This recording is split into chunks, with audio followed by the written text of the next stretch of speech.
Magandang balita, Troy Wright kinukuha ang serbisyo papuntang San Miguel Beerman, at Carl Brian Cruz sa Magnolia Hotshots na maglalaro. Pero bago ang lahat mga perkoy. At hito na mga perkoy, isang napakagandang balita. Troy Wright kukunin ang serbisyo nito para maglalaro sa San Miguel Beerman. Marami sa mga coaches ng kabi-kabila ang team ang naiinganyo at nagugulat sa balita na ito. Si Troy Wright nga ay dating naglalaro sa koponan ng Northport Batang Pierre.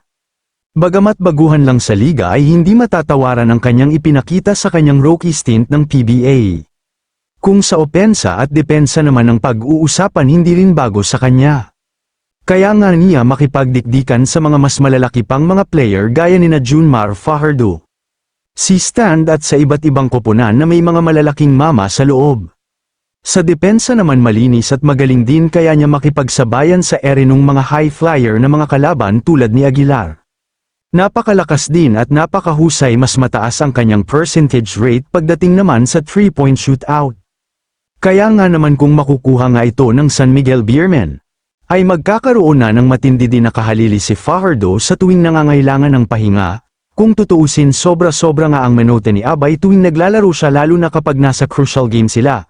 Andyan naman sina Mototua at si Vic Manuel pero sadyang meron talagang pagkakataon na hindi effective ang dalawa niya na kahalili sa court. Sa tingin ko magkakatotoo nga ito sapagkat meron naman talaga ginagawang regroup at readjustment ang koponan ng Beerman sa ngayon.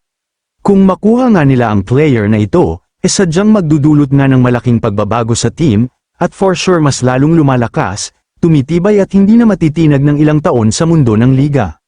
Samantala, nasa masensinang pakikipag-usap naman sa ngayon ang management ng Magnolia.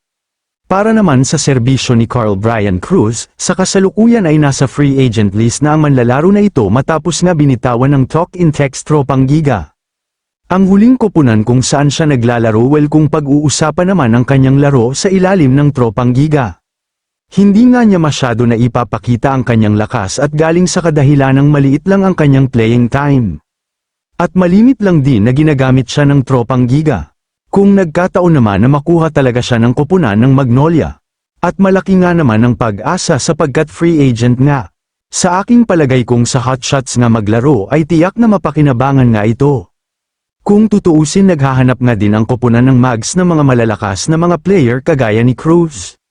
Hindi nga gaanong malalim ang kakabuuhan ng player.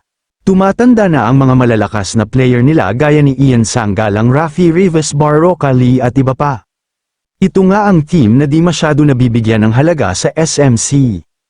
Tinatawag nga ito ng marami na intro boys lang, sa kadahilanang hindi nito masusustain hanggang dulo ang laro dahil kulang na kulang nga sila ng mga malalaki at malalakas na player.